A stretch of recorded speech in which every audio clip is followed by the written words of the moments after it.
saw those? All right, we have one more. This might be a new one. Not for Trina.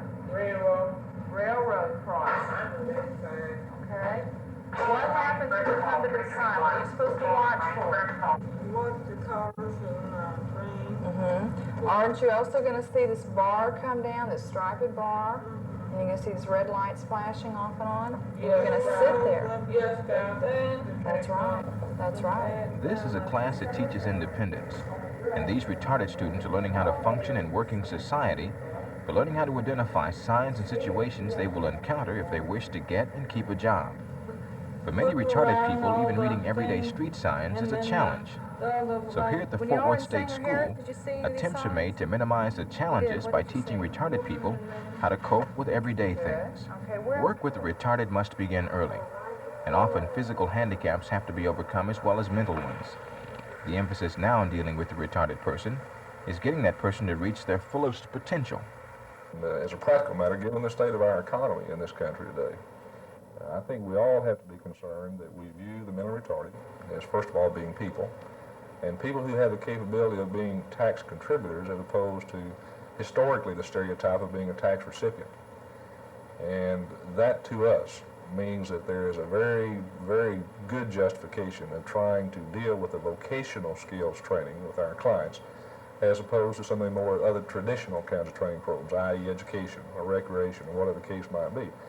Because our overall plan, and this is somewhat idealistic, but our overall plan would be one of let's in fact make the mentally retarded adult a tax contributor, something that he is putting back into this, the whole process of our society as opposed to always being a recipient. Toward the goal of allowing some mentally handicapped people to contribute to society, the Fort Worth State School utilizes a $14.5 million facility and an $8 to $10 million yearly budget. There's enough room to house over 450 students on campus, and the ability to teach several hundred more students who come to the school for classes only. For everyone, the stress is on potential realization. Not all of the mentally handicapped are able to get and maintain work. Stiff prejudices still exist within the labor market, but things are better now than ever before. And the worker himself gains not only self-sufficiency, but a lot more. Just the whole process of self-esteem, developing the kind of ego awareness that, yes, I in fact have the capability, I have talents to be able to do something on my own.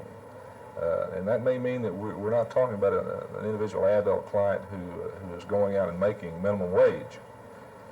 But whatever it is he's doing, he is developing the kind of self-pride, the kind of integrity, the kind of personal value that I think we all feel is absolutely necessary in order for us to exist in this society. There are those handicapped people who will not reach the level of independence that, say, this man has, and thus will remain wholly institutionalized.